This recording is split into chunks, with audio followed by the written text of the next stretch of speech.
In our study of the Kena Upanishad,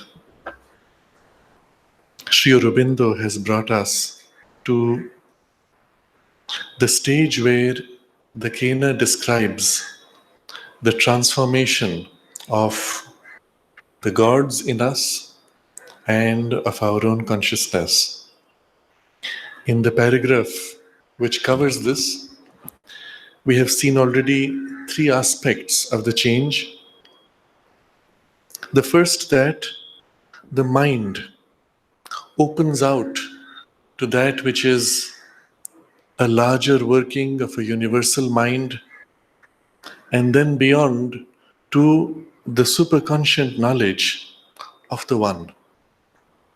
No more is it a small piece functioning in separation and isolation, struggling to find completeness by catching pieces and playing with them.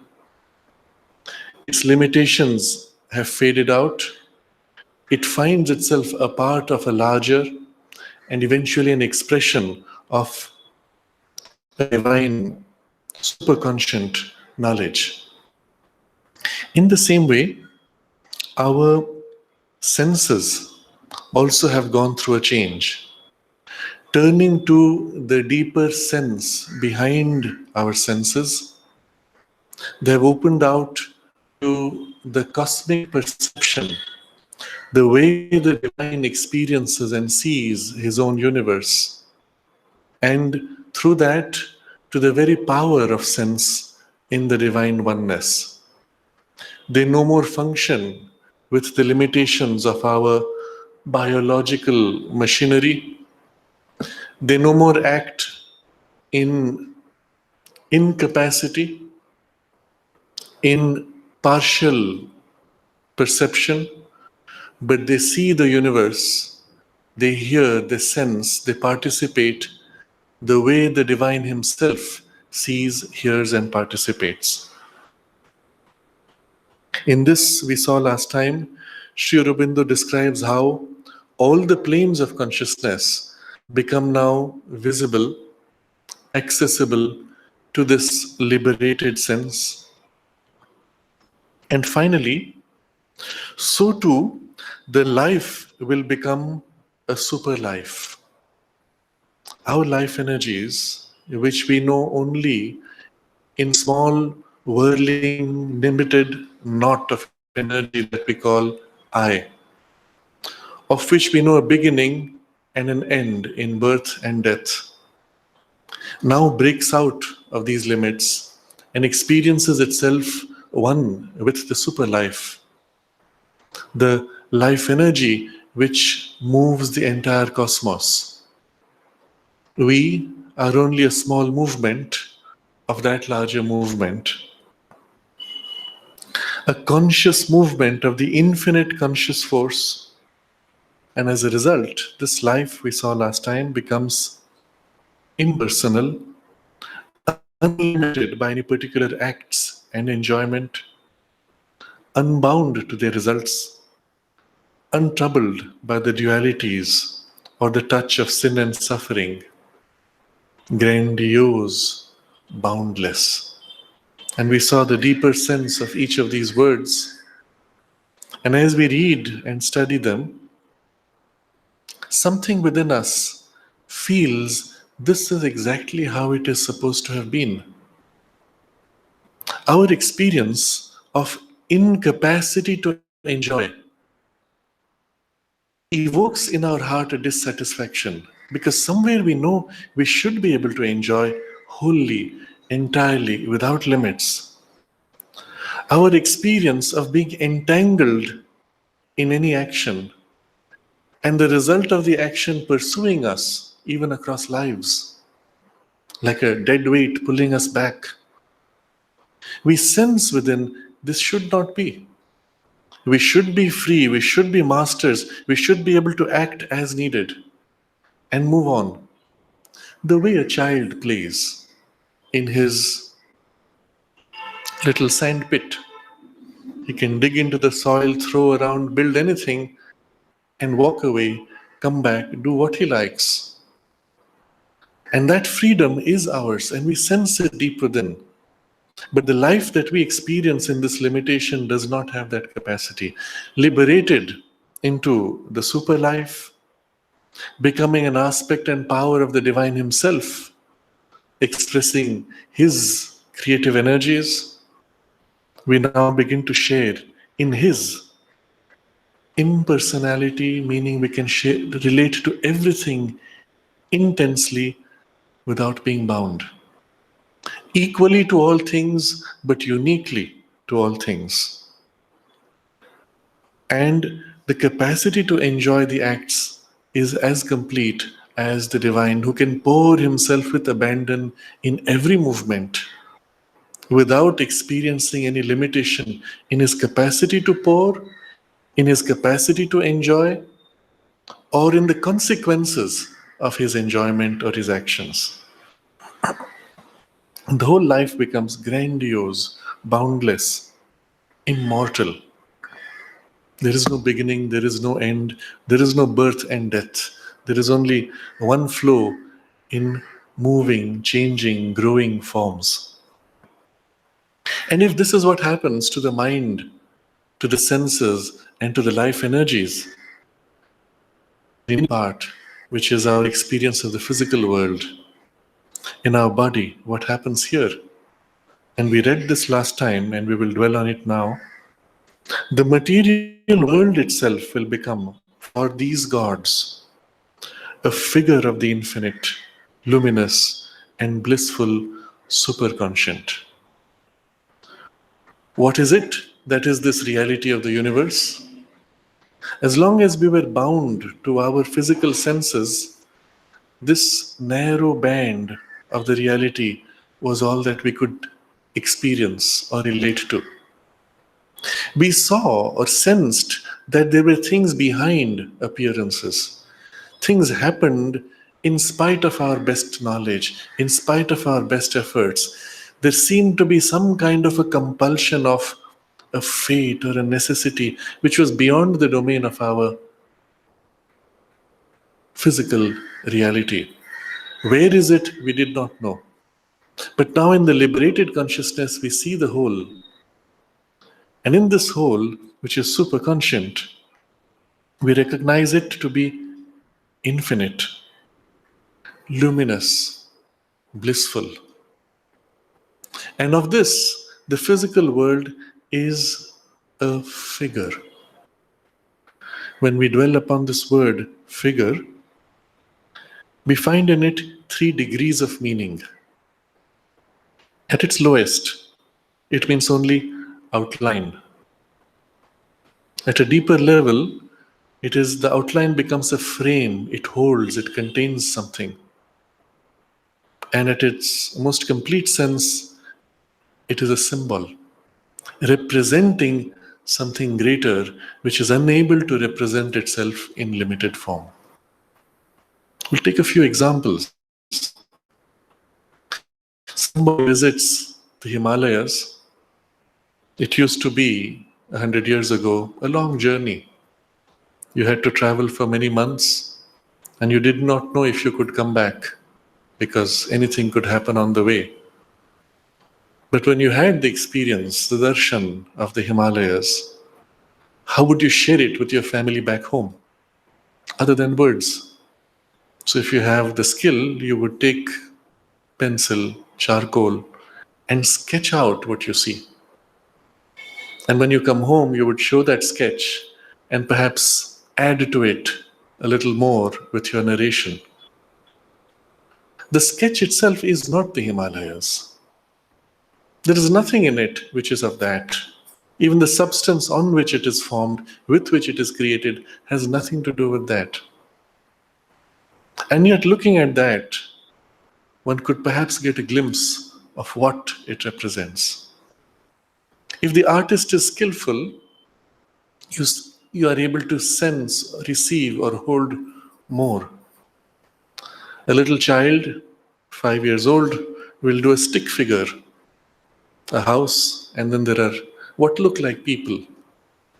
And the only difference between one and the other is one has a few long strands from the head and say, that must be the mother, the other must be the father.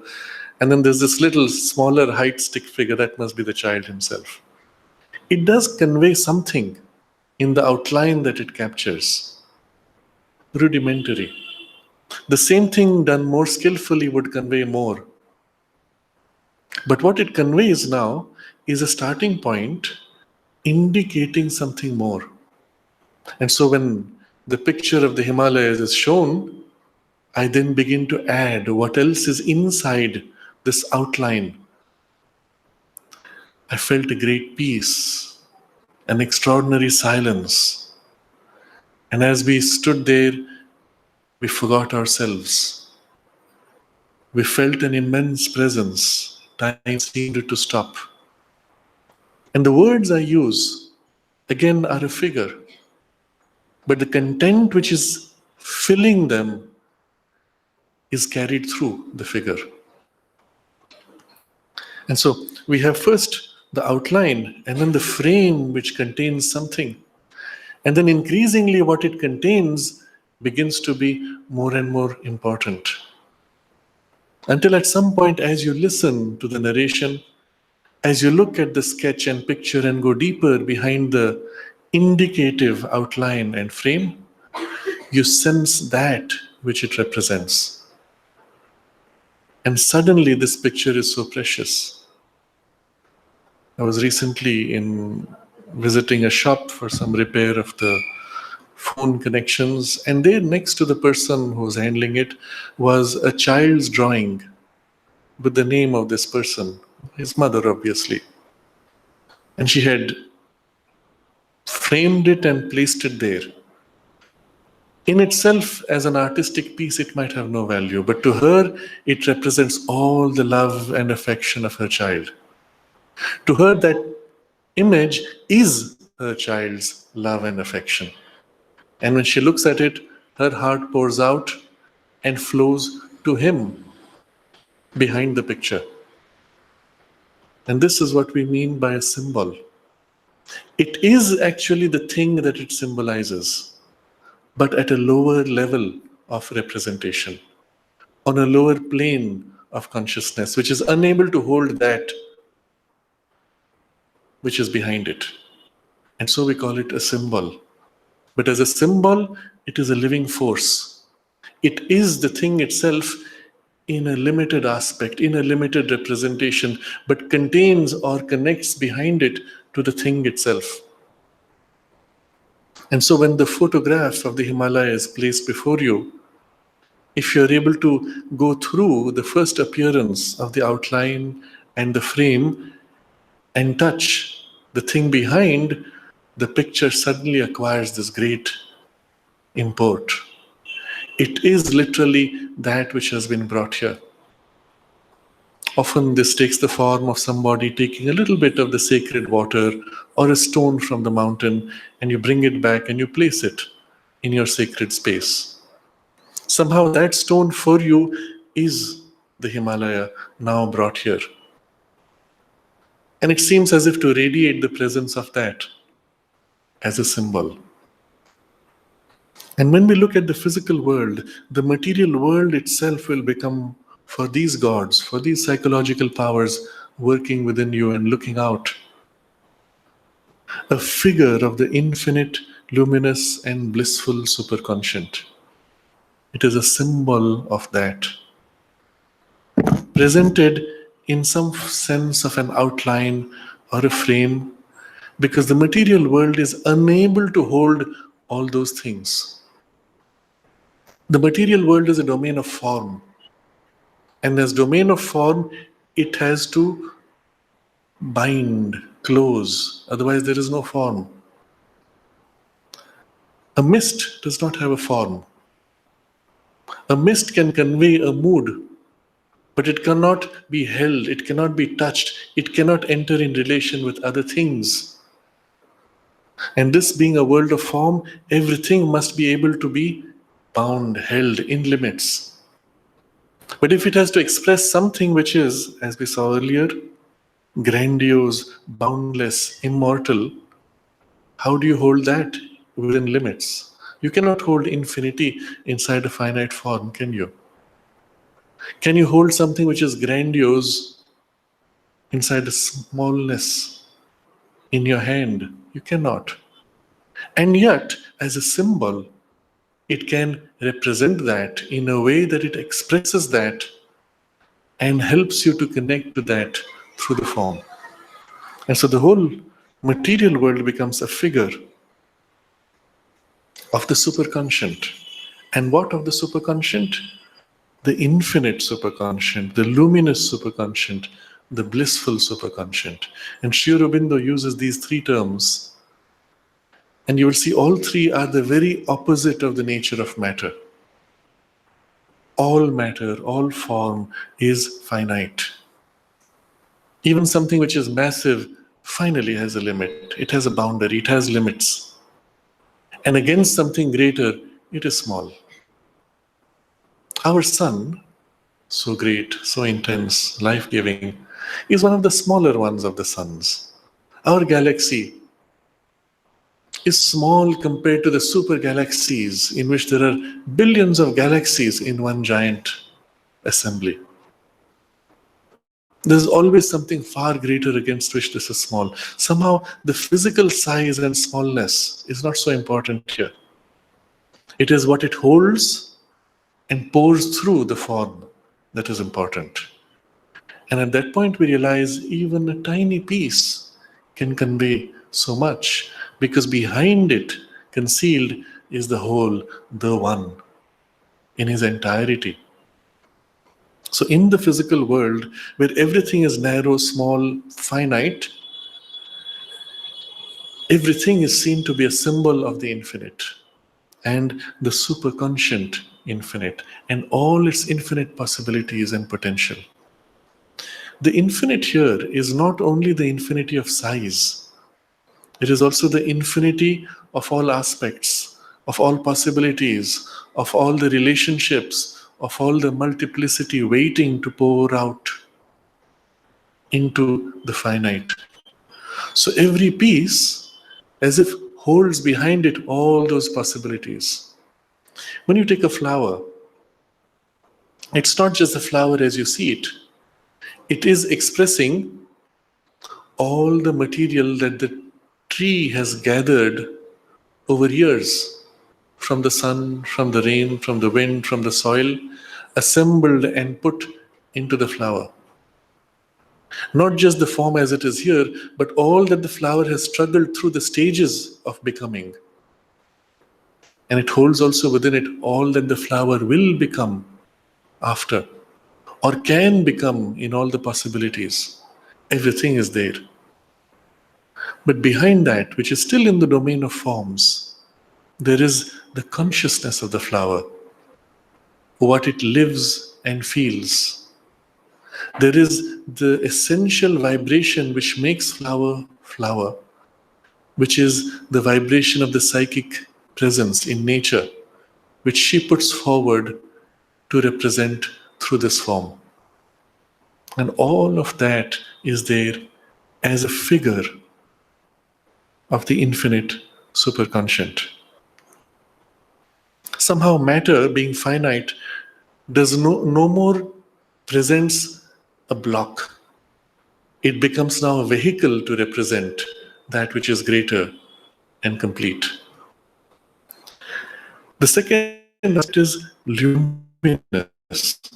Luminous superconscient. You see, matter by itself is not luminous. It is the very opposite. It is dark, dull, insensitive, unconscious. At its most basic, before even we see stable forms of matter, it is this emptiness of space, dark, formless, cold. And somehow within that we find these seething virtual particles combining to create forms. But all the forms they create do not have a light in themselves, at least not initially.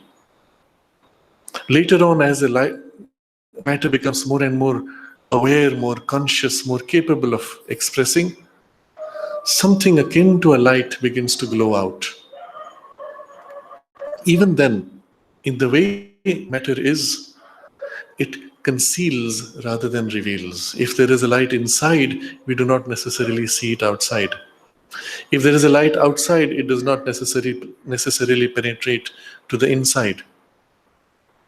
Unlike the subtler worlds, when we enter, for example, the higher ranges of the subtle physical or the vital, mental, and of course the spiritual, everything is translucent. Everything is lit up as if from within, because it is not only conscious, but it radiates its consciousness as a light. A glimpse of this is represented in the movie that you might have seen called Avatar, where the plant life is shown to be not only conscious but also luminous. Something of that one can begin to see in those domains, because everything has its own awareness expressed, which then is sensed as a light. Nothing is concealed. And as you enter the spiritual domains, all is revealed to everything. And yet they can play in layers of light. Everything is translucent and aware to everything else, and yet it can play with layers and varieties of relations and experience. In the physical world, you have this play and the power of concealment and total concealment, because it blocks and covers and is unaware. But this is only a front. The reality is behind all this superconscient reality is present, of which this is a symbol. And so the material world itself becomes, for this awakened consciousness in us, a figure of the luminous superconscient. Everything now reveals the divine. You look at the flower and you see what it expresses. You look at the birds and you see what is expressed there, and everything is thus awake, aware, not to itself, but to your perception. And finally, blissful. In matter which is completely insentient, there is the perception of the divine bliss which is hiding, concealed, which now our powers of perception can not only see, but can relate to, can feel and engage with. In such a person, in whom there has been this complete transfiguration of the gods, in the mind, in the senses, in the life, the experience of the material world now is as if a representation of the realms of the superconscient, as a figure. But remember, the figure itself has many gradations and degrees, and so in the material world one sees everything in these gradations. At first there is a kind of an outline. Everything in the material world is reminding you of that. Sri Aurobindo describes in Savitri how nature, in her fallen condition, when she has lost her heavenly status, here bound in a mechanical energy, she remembers something and she tries to recreate something of those heavenly realms. Or when more awake, she turns up and sees those heavenly realms and tries to replicate them. But what comes through here is almost like a caricature. It captures the outline, but somehow it is a disfigured form. So as a first stage, you see everything in the material world represents something greater and is trying as if to capture that. And so you have the outline reminding you of that. But then increasingly, this outline becomes more and more complete. And now it is a frame which holds something of that and begins then to reveal it more and more directly. And finally, when it is even more developed and complete, it directly represents that and expresses that within the limitations of the material substance, suggesting that this also is not complete. Increasingly, it will reveal more and more of what that is. And it is in this direction that our physical evolution is taking us. Matter itself will grow not only to become conscious, not only to be conscious of the divine, not only to express through a concealment of form, but to reveal directly in the way we experience in the subtle worlds, but with a far greater fixity and density of form, something which in the higher worlds cannot be had. The physical world being a domain of form, it is in and through form that the full experience of the divine would be articulated. And in this context, we may recall when some of the disciples met with the mother, or Sri Aurobindo, they glimpsed this through the frame of the physical form. When my teacher, M.P. Pandit, narrates how when he had the darshan of Sri Aurobindo and the mother the first time, he said, it was so massive, the only thing comparable to Sri Aurobindo was the Himalayas. Now you have to dwell upon the nature of the experience. It is not the physical form and its figure. In this and through this figure is this immense presence, boundless, massive, intense, powerful, dense in its peace, solidity of its presence. And none of that is expressed openly in the form. The form is still this person, 5 feet 6. But it is pouring through the form. The form no more conceals but reveals. And here we get a glimpse of in what way this evolutionary trend is going to take us. Everything in the physical world will grow to be an expression of a divine potential, consciously expressed, increasingly so. What we glimpse today in the material world as a sacredness, almost like an atmosphere filling everything, will become overt and expressed powerfully, tangibly. So this is the direction of the experience. The material world itself will become for these gods a figure of the infinite, luminous and blissful superconscient. And the bliss of the superconscient will pour out. It is in this that we have the satisfaction of the senses. The senses today experience colors and varieties of sounds and textures of the touch or taste or smell. And all of these are, so to say, what is enjoyed through them is the rasa, the sap of delight, heavily diluted, heavily mixed, and a tiny portion of it leaking out and perceived by us. But the fullness of the bliss is still concealed. But as this transfiguration takes place, out of everything comes this pouring bliss.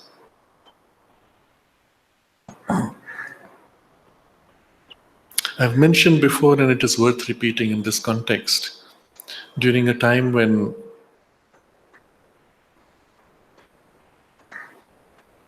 there's a friend I had met in Hong Kong who was a professor in Department of Computers in the university.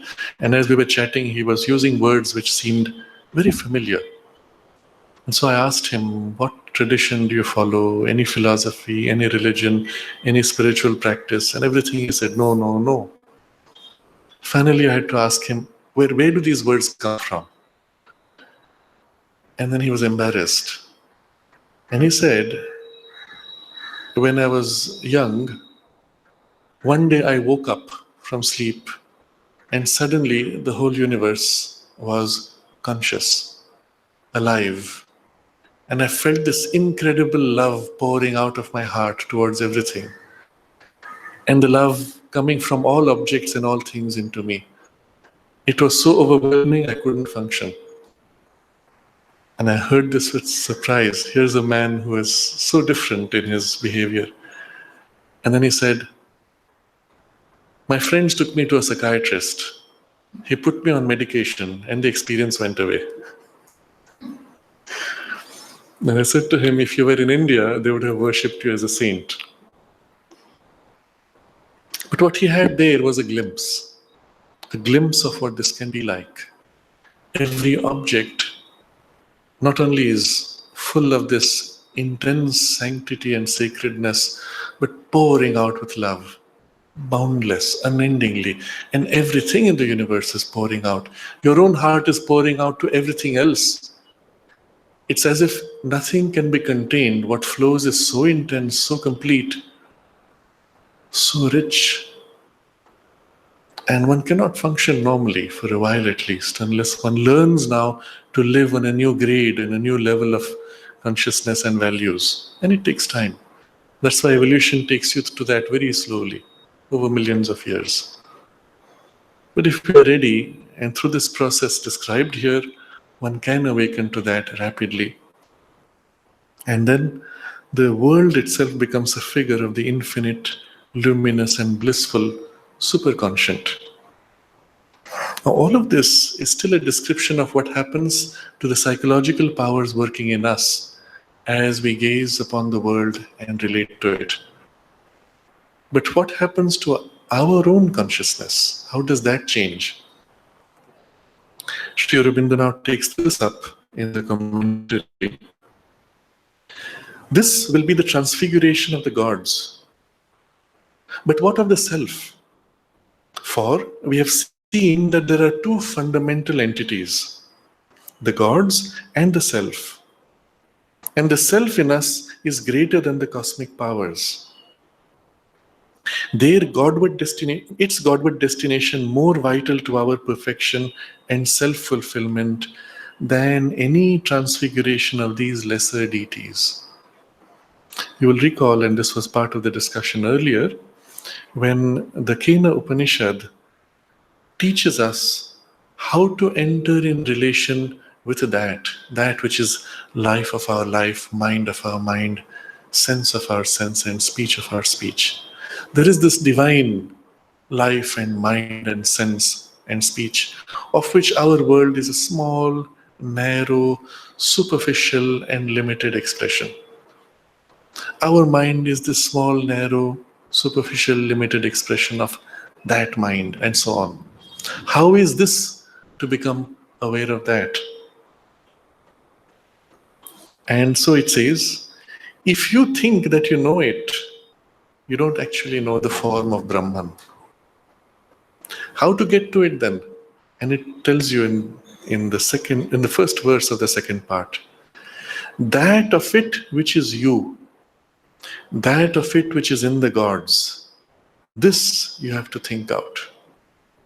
And with this, the beginning of the knowledge of that will grow. So there is a part of you, your own awareness, which is that. That part of it which is you. In the same way, in your working, in the psychological faculties, there's a part of that which is this working.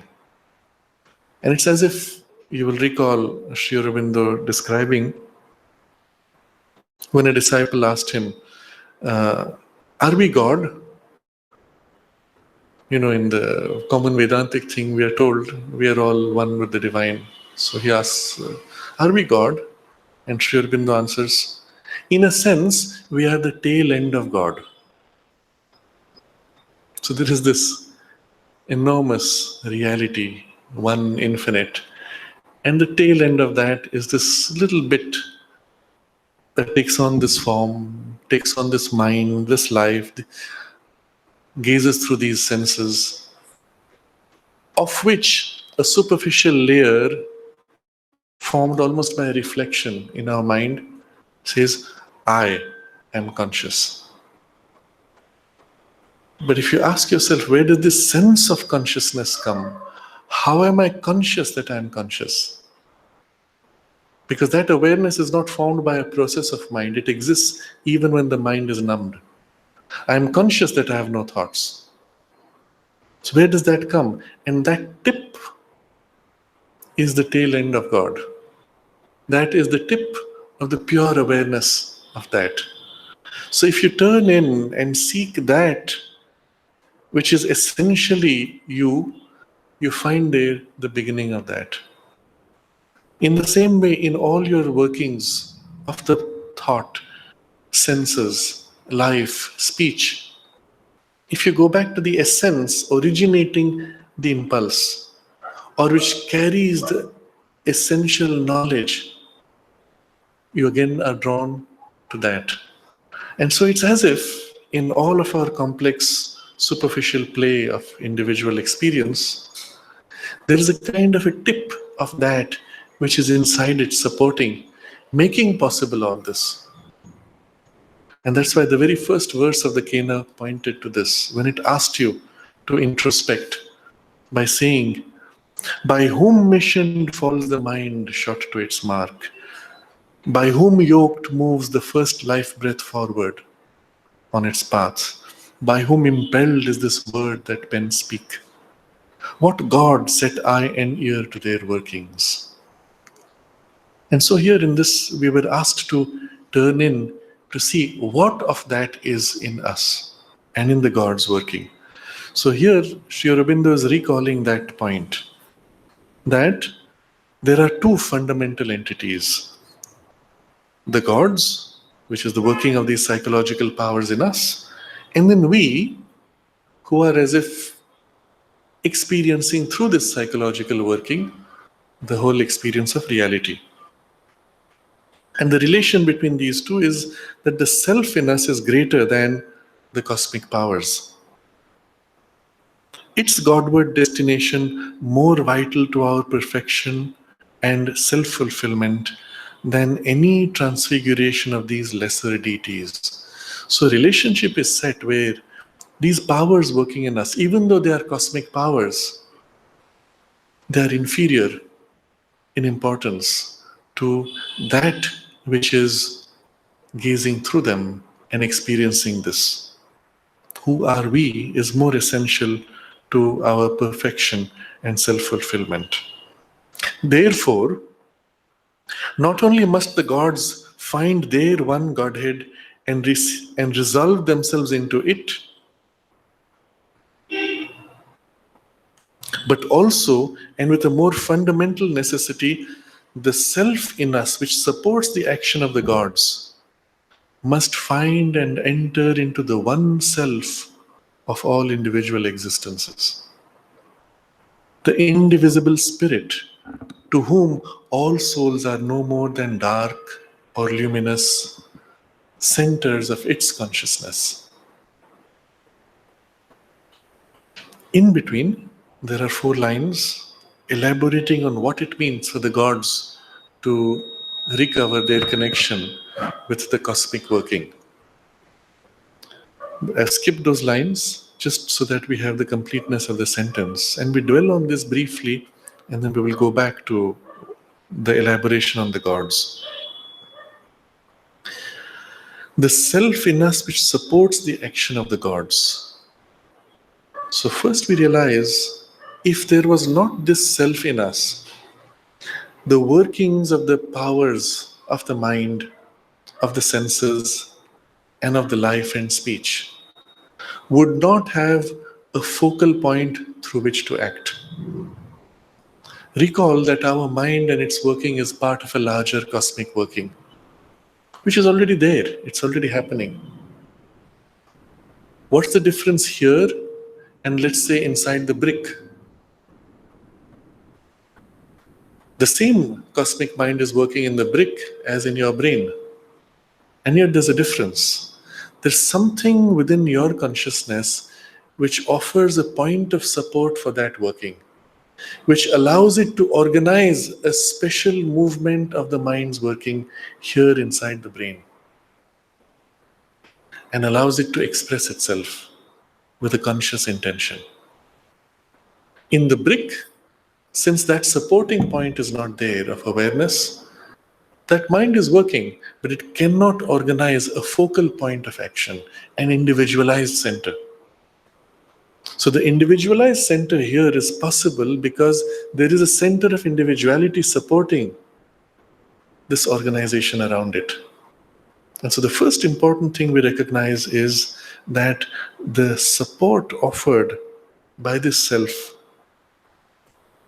makes possible the working of the gods. And so in the relationship, their working is subordinate to the support.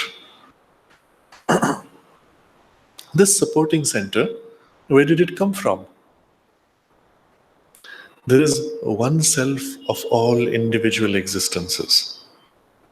The indivisible spirit to whom all souls are no more than dark or luminous centers of its consciousness. So, this one essential consciousness which is everywhere. As spirit, it is equally inhabiting everything, including the brick, including your brain, your heart, and everything else. In the brick, its expression is a dark center. Its light is not revealed. In the flower, it is perhaps a greater light. In the human being, it offers an even more developed focus, the luminous center of its consciousness. So think of it this way. Conceive of perhaps the spirit as something which fills all things equally.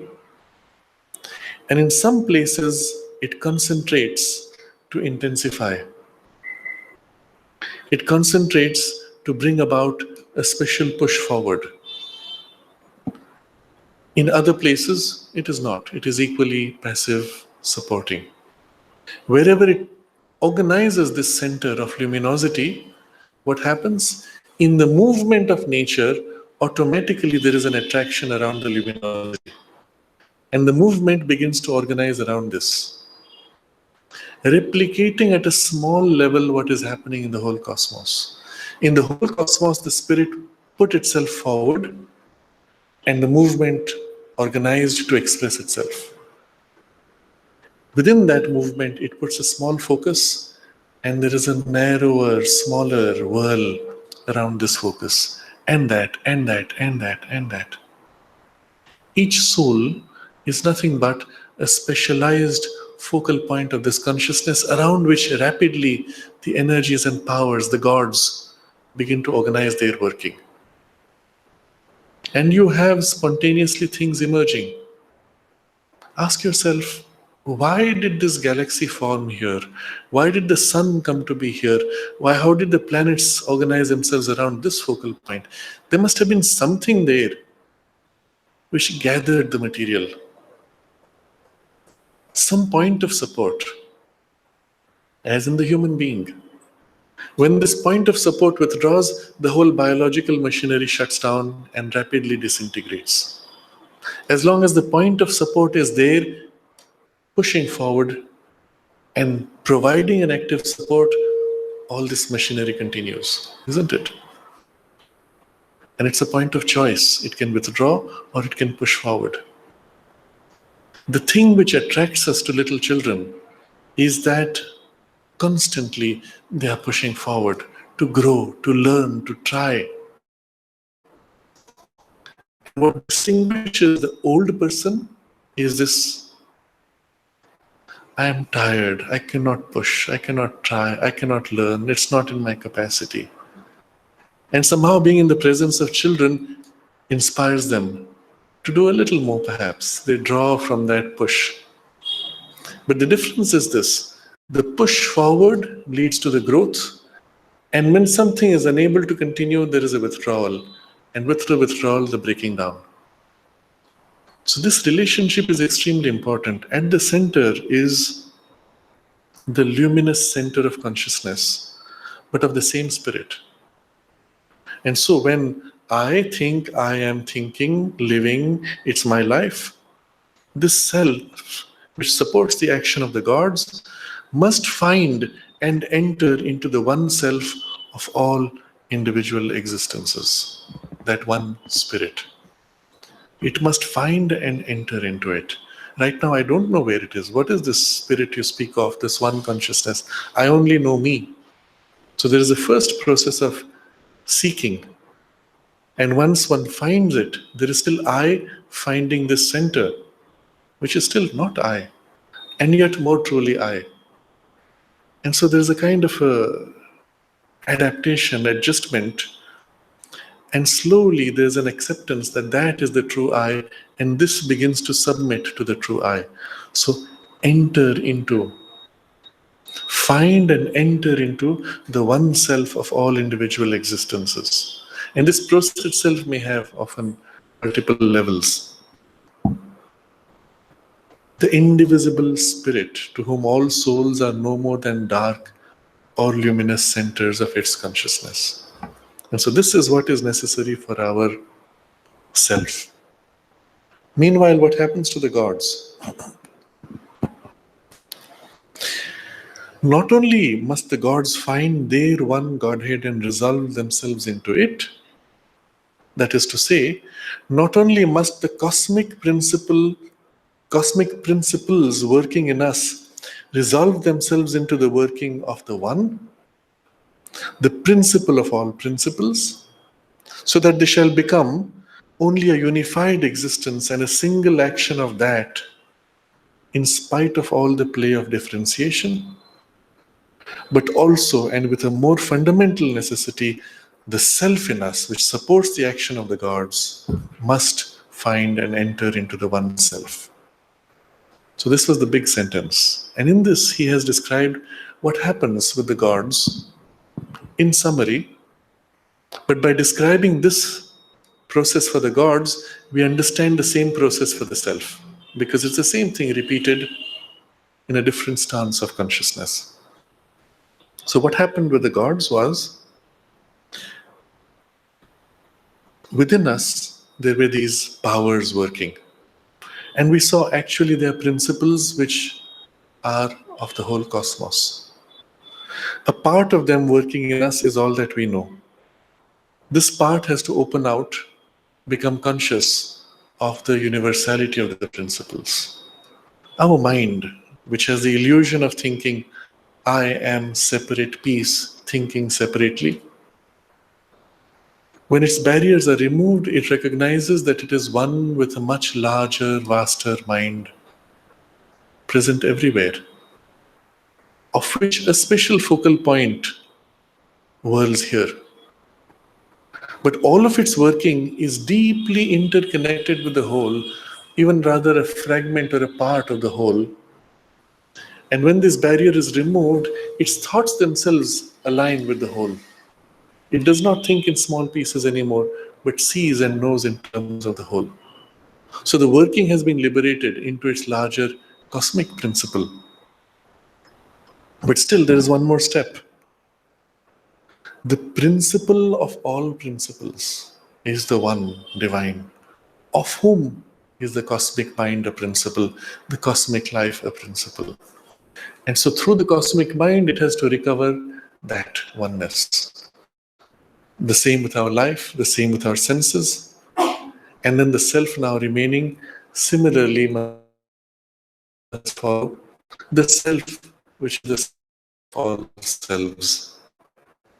When they are unified in that existence, they can act in a single action of that, in spite of the play of differentiation. Now, this is the most important description here, and tells us what happens when our consciousness is thus liberated and transformed. The separate play does not vanish. Flower is still flower, I am still separate or differentiated in appearance. But I realize the life that pours into flower and the life that pours into me is one life, originating in one source. In the oneness of that, the entire universe is held, but in the oneness of that, the entire flower is held, and the entire I am held, and everything thus. All of us and everything and all workings are part of this one whole. And therefore, I experience that everything is a single action of that. I do not see flower anymore as a separate action from me. It is one action entirely focused to become flower and to become me and my relationship with the flower. In myself, There is no separation from the wholeness of the action. Even as in the flower, I see no separation in the wholeness of the action. And so there is a unity playing out, expressing with differentiation as a superficial appearance, but always behind it, a unity playing out. Everything is held in that unity and finds its right harmony in that unity.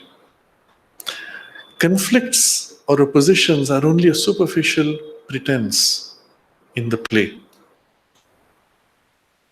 So, they shall become only a unified existence and single action of that in spite of all play of differentiation. And so, in the same way, myself has to find and enter into the one self of all individual existences, of which that one self is the indivisible spirit, to whom all souls are no more than dark or luminous centers of its consciousness. This, the self of man, since it is the essentiality of a mental being, will do through the mind. How am I supposed to find this? Since we are mental beings, we can only start with the mind. And yet we have been told the mind is incapable of knowing that. So how are we to begin? And this he describes here. And he makes particularly the distinction of the process used for the awakening of the gods in us and the awakening of the self in us. In the gods, you will recall, it was the influence of the superconscient visiting repeatedly by touches, awakening them, and so on, through a series of flashes. But for the mind, it's different. He says, the mind is capable of another action, which is only apparently movement of mind, but really the movement of self towards its own reality. And that is the turn of the mind to be able to go towards that. And all of this we will take up next time in detail. These two stages, the awakening of the gods and then the awakening of the self, are elaborations of these two verses in the Kena, which I will now read out. Part 4, chapter 4 and verse 4 and 5.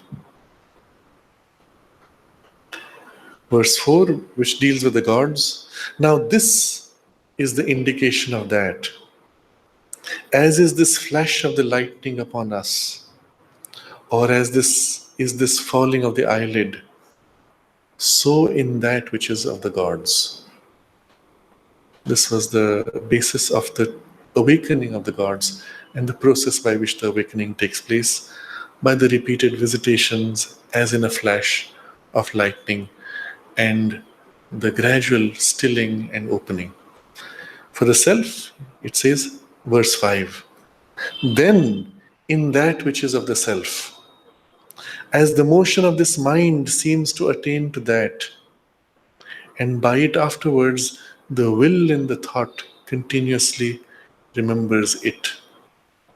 So it is in a very compact, essential sutra form, to which Sri Aurobindo will give us now an elaboration and a deeper understanding of this process, which we will take up next Sunday.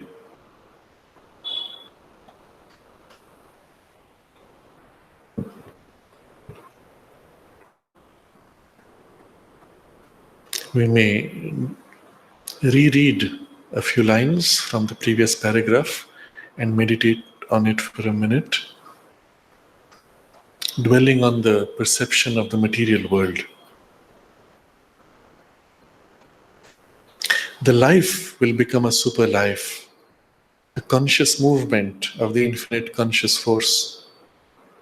It will be impersonal, unlimited by any particular acts and enjoyment, unbound to their results, untroubled by the dualities or the touch of sin and suffering, grandiose, boundless, immortal.